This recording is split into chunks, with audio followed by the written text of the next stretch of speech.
నా బ్రతుకు ఎలాగూ తయారయ్యింది అంటే, నా పరిస్థితి ఎలాగూ తయారయ్యిందంటే, అడవిలో ఏమండి 6వ వచనం, నా బ్రతుకు ఎలాగూ తయారయ్యింది అంటే, అమ్మా అడవిలోని గూడబాతులాగా తయారయ్యింది. నా బ్రతుకు ఎలా తయారయ్యింది? అడవిలోని గూడబాతులాగా తయారయ్యింది. నా బ్రతుకు ఎలాగో తయారయ్యిందంటే, పాడైపోయిన స్థలముల్లో ఉంటదే వలే, అదొక పక్షి. పైడి కంటి ఇది గుట్లగోప పుల్లరా, పైడి కంటి ఈక్వల్ ఉంటాయి ఈ 2 పక్షులు కూడా. పాడైన స్థలములో ఉంటుందే పైడి కంటి, ఆ పైడి కంటి వలె ఉన్నాను. అడవిలో ఉంటుంది, అడవిలోకి పోయిందే, అడవిలోకి పోయిన గూడబాతు వలె ఉన్నాను. ఇది నా పరిస్థితి అని కీర్తనాకారుడు తన బ్రతుకంతా కూడా, తన యొక్క పరిస్థితి అంతా కూడా దేవునితో చెప్పుకుంటున్నాడు. దేవునికి చెప్పుకుంటున్నాడు, మొరపెట్టుకుంటున్నాడు. నా బ్రతుకు ఎలాగైపోయింది నాయన, నా పరిస్థితి ఎలాగైపోయింది, నా ఎముకలు ఎలాగైపోతున్నాయి, నా శరీరం ఎలాగైపోతుంది, నా పరిస్థితి ఎలాగుంది, నా కష్టము, నా బాధ, నా శోధన, నా సమస్య, నా ఇరుకు, నా ఇబ్బంది, వీటన్నిటిని బట్టి కూడా నా బ్రతకంతా ఇలాగైపోతూ నేను చివరికి ఎలాగూ తయారయ్యానంటే, అడవిలోకి పోయినటువంటి గూడబాతులాగా అయిపోయాను. అంత మాత్రమే కాదు, పాడైన స్థలంలో నివసిస్తున్నటువంటి పగడి కంటి వలె ఉన్నాను అని దేవునికి మొరపెట్టుకుంటున్నాడు. ప్రియమైన వాళ్ళ, ఈరోజు ఇక్కడ కూర్చున్నటువంటి నీవు నేను కూడా మనం ఆరాధిస్తున్నటువంటి దేవుడు మనలను నడిపించేవాడు, పోషించేవాడు, ఆదరించేవాడు, మన బ్రతుకుల్లో గొప్ప కార్యాలు చేయువాడు. ఇక్కడ భక్తుడు అంటున్నాడు, నా కష్టము చూస్తున్నావు కదా ప్రభువా, నా బాధ చూస్తున్నావు కదా నాయన, నా సమస్య చూస్తున్నావు కదా ప్రభువా, నా వేదన చూస్తున్నావు కదా నాయన, నా మూలుగు చూస్తున్నావు కదా, వింటున్నావు కదా, నా పరిస్థితి ఎలాగైపోయిందో చూస్తున్నావు కదా. పొగ ఎగిరిపోతున్నట్లుగా నా బ్రతుకు ఎగిరిపోతుంది, నా జీవిత దినాలు ఎగిరిపోతున్నాయి. పొయ్యిలోనిటువంటి పుల్లలు కాలిపోయినట్లుగా నా ఎముకలు కాలిపోతున్నాయి. నా ఎముకలు నా శరీరాన్ని కట్టుకుపోతున్నాయి. ఆరోగ్యం లేదు నాకు, ఆనందం లేదు నాకు, సంతోషం లేదు నా బ్రతుకులో, సమాధానం లేదు నా బ్రతుకులో అని కీర్తనకారుడు దేవునికి మొరపెడుతున్నాడు. ప్రియమైన వాళ్ళ, ఈ కీర్తన ఎవరు రాశారని బైబిల్లో స్పష్టంగా రాయబడలేదు. 101వ కీర్తన దావీదు రాశాడని ఉంటది, 103వ కీర్తన దావీదు రాశాడని ఉంటది, కానీ ఈ 102వ కీర్తన ఎవరు రాశారో బైబిల్లో రాయబడలేదు. అయితే ఎక్కువ కీర్తనలు దావీదే రాశారు కనుక బహుశా ఈ కీర్తన దావీదు కూడా రాసి ఉండొచ్చేమో అని చరిత్రకారులు చెప్తా ఉన్నారు. ఎందుకంటే ఇక్కడ జరిగిన పరిస్థితిని బట్టి బహుశా ఈ కీర్తన కూడా ముందు వెనుక కీర్తనలు దావీదే రాశాడు కనుక ఇది కూడా దావీదు గారి రాసి ఉండొచ్చు అనేటువంటి ఒక ఊహాగానం మాత్రమే చేస్తా ఉన్నారు. కానీ ఇది ఎవరు రాశారు? ఎక్కువగా రాసింది ఎవరంటే దావీదే. అందుకని బహుశా దావీదే రాసి ఉండొచ్చు అనేటువంటి ఆలోచన. ఇప్పుడు ఈ కీర్తనకారుడు ఎలాంటి పరిస్థితులు ఉన్నాడో మనకు స్పష్టంగా అర్థమైపోతుంది. అంటే ఇతడు ఎలాగున్నాడు అంటే, దేవుని కోపమునకు గురైనటువంటి ఒక భక్తుడుగా ఉన్నాడో.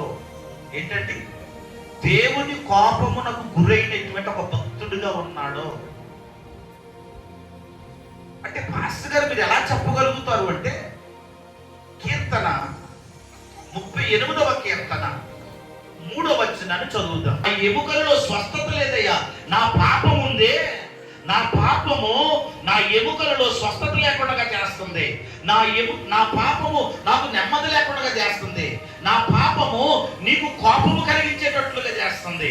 ప్రభువా, ఒకరు నీ కోపమును బట్టేమో నా బ్రతికిలాగైపోయింది, నీ కోపమును బట్టేమో నా బ్రతికిలాగైపోయింది. ఎందుకంటే నా పాపాన్ని బట్టి నీకు కోపం కలిగి నాకు ఈ స్థితి వచ్చిందేమో. ఈ లోకములో 2 రకాలుగా శిక్షలు వస్తాయి దేవుని పిల్లలమైన మనకి. 2 రకాలుగా వస్తాయి. ఒకటి, కొన్ని సందర్భాల్లో దేవుడు మనను పరీక్షించడం వరకు శిక్షణ పంపిస్తాడు. ఏంటంటే మనం పరీక్షించడం వరకు పరీక్షిస్తాడు. మన విశ్వాసాన్ని, మన ప్రార్థనను, మన భక్తిని పరీక్షిస్తాడు. యోబుని అలాగే పరీక్షించాడు. అవునా? యోబు పాపం చేశాడా? చేయలేదు. యోబు యొక్క విశ్వాసమును మరీ హెచ్చింపు చేయడానికి, యోబు యొక్క భక్తిని మరీ రెట్టింపు చేయడానికి పరీక్షించాడు యోబును. అలాగని యోబు పాపం చేయలేదు. యోబు ఎటువంటి అన్యాసుడు కాదు. దేవుడే చెప్పాడన్నమాట. అది పరీక్ష కొరకు వచ్చింది. కానీ దావీదును దేవుడు శిక్షించాడు. దేన్ని బట్టి? పాపము. అందుకని ఒకవేళ ఈ కీర్తన దావీదే రాసి ఉండొచ్చు. కారణం ఏమిటంటే బెత్షెబతో పాపం చేసినప్పుడు దావీదును దేవుడు మొత్తాడు. ఊరుకోలేదు దేవుడు, శిక్షించాడు. అంటే ఒకటి, పాపమును బట్టి దేవుని అందరికి శిక్ష వస్తుంది. రెండు, మన విశ్వాసమును, మన భక్తిని పరీక్షించడానికి కొన్ని సందర్భాల్లో మనకు శోధన వస్తుంది. మనలో ఏ పాపం ఉండకపోవచ్చు, మనం యథార్థంగా ఉండొచ్చు, మన నమ్మకం ఉండొచ్చు, మనలో ఏ తప్పిదము లేకపోవచ్చు. అయినా ఒకసారి శోధన వస్తుంటుంది మనకి.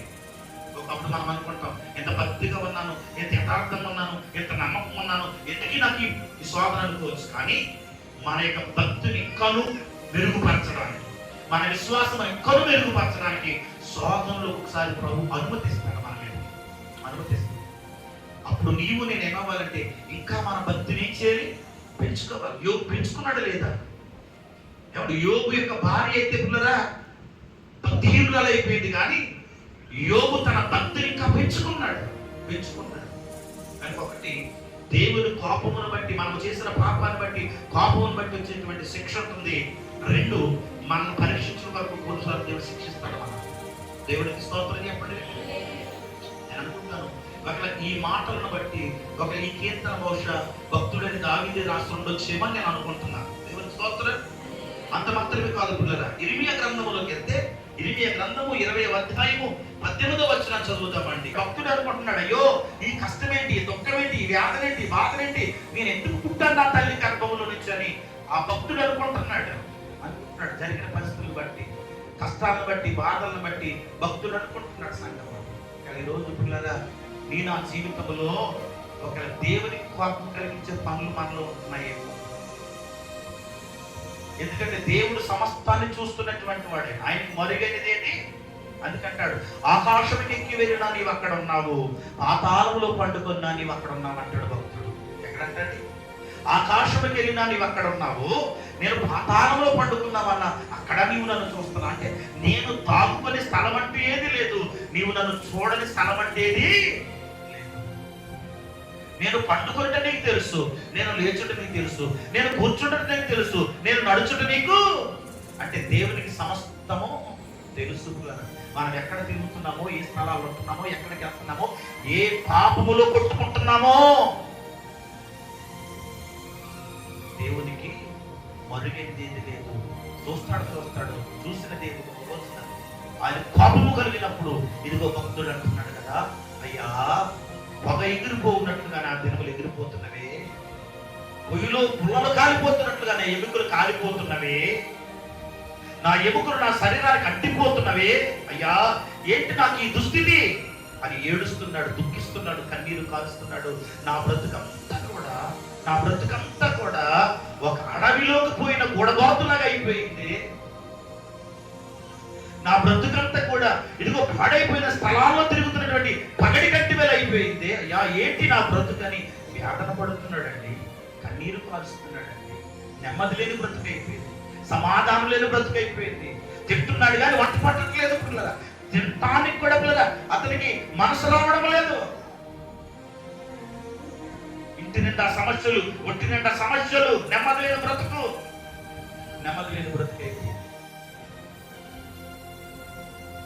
అలాంటి పరిస్థితుల్లో ప్రార్థన చేస్తాడు, ప్రభువుని అడుగుతున్నాడు, ఏంటయ్యా నా పరిస్థితి. అందుకని అంటాడు పరిశుద్ధ గ్రంథంలో కీర్తన 25వ కీర్తన 16వ వచనం, 25వ కీర్తన 16వ వచనం. నేను ఏకాకిని, అమ్మా బాధపడువాడను, నా వైపు తిరిగి ఏమంటున్నాడు, అయ్యా నేను ఏకాకిని అయిపోయాను, నేను బాధతో ఉండిపోయానయ్యా. అయ్యా నా వైపు తిరగవా, నన్ను కరుణించవా, నన్ను కాపాడవా. ప్రాధేయపడుతున్నాడు. ఈరోజు దైవజనుడిగా మనం చేస్తున్నాను, దేవునికి కోపం కలిగించే పనులు ఇంకా మనలో ఉన్నాయేమో. నువ్వు అనుకోవచ్చు, నేను బాగానే ఉన్నాను కదా, ఇన్ని తప్పిదాలు చేస్తున్నా, ఇన్ని పొరపాట్లు చేస్తున్నా, దేవునికి వ్యతిరేకంగా బ్రతుకుతున్నా, నేను బాగానే ఉంటున్నాను కదా అని నువ్వు అనుకోవచ్చు. దేవుని వాక్యం సెలవిస్తుంది, ఎన్నిసార్లు గద్దించినాను లోబడిన వాడు హఠాత్తుగా నాశనం అవుతాడు. దేవుడు మనతో మాట్లాడుతుంటాడు. మన బ్రతుకుని ఎరిగిన దేవుడు, మన జీవితాన్ని ఎరిగిన దేవుడు, తేట తెల్లముగా చూస్తున్న దేవుడు గద్దిస్తూ ఉంటాడు వాక్యంగా. ఇదిగో నీవు ఇలా ఉంటున్నావు, జాగ్రత్త అని మనతో మాట్లాడుతున్నప్పుడు ఆయన అంటున్నాడు కదా, ఎన్నిసార్లు గద్దించులను లోబడిన వాడు మరీ తిరుగు లేకుండా హఠాత్తుగా నాశనం తెచ్చుకుంటాడు. నేనైనా నువ్వైనా, నేనేమి ఆయనకి ప్రత్యేకత ఏం కాదు, బోధించే నేనైనా వింటున్న నీవైనా నా బ్రతుకు మార్చుకోకుండా బైబిల్ పట్టుకుని ఎంతకాలం నేను బోధించిన ఆయన అంటాడు, హఠాత్తుగా ఏదో ఒక రోజు నేను వచ్చి పడుతుందంటండి, మరీ తిరుగు లేకుండా నాశనం వచ్చి పడుతుందంట. దేవుని సన్నిధిలో నీవు నేను కూడా, నీ కొరకు నేను ఎలా బ్రతుకుతున్నా, నీ కొరకు నేను ఎలా జీవిస్తున్నానయ్యా, నీ సన్నిధికి వస్తున్న నా నడక ఎలా ఉంటుంది, నా పడక ఎలా ఉంటుంది, పట్టక పురుగుల మనము సాక్ష్యం చేసుకోవాలని. ఎందుకంటే దేవుడు నిన్ను నన్ను కూడా, లోకములో ఉన్న నిన్ను నన్ను కూడా ఆయన సన్నిధికి పిలుచుకొని పరిశుద్ధపరుచుకుని, తన శిలువ రక్తములో కడిగి పరిశుద్ధపరుచుకుని, నీవు నేను ప్రభు కొరకు పవిత్రులుగా బ్రతకాలని దేవుని యొక్క ఆలోచన. దేవుని ఆలోచన చదువుతాము మాట్లాడతారు. ఫస్ట్ సంఘర్షణ మొదటి పత్రిక 4:7 పిలిచాడు మనల్ని. లోకంలో ఇంకా చాలా మంది ఉన్నారండి, మనకంటే బలాఢ్యులు ఉన్నారు, మనకంటే అందమైన వారు ఉన్నారు. వారిని ఎవరిని పిలలేదే. దేవుడు నిన్ను నన్ను పిలుచుకున్నాడంటే ఎందుకు పిలుచుకున్నాడంట? పరిశుద్ధులుగా ఉండుటకు నేను మిమ్మల్ని పిలుచుకున్నానయ్యా. మీరు అపవిత్రులుగా ఉండాలని నేను పిలుచుకోలేదు. ఇంకా నా సన్నిధికి వచ్చి పరిశుద్ధులుగా ఉండవలసిన మీరు, నా రక్తములో కడగబడిన మీరు అపవిత్రులుగా ఉంటున్నారేమో అని ప్రభు అంటున్నాడు.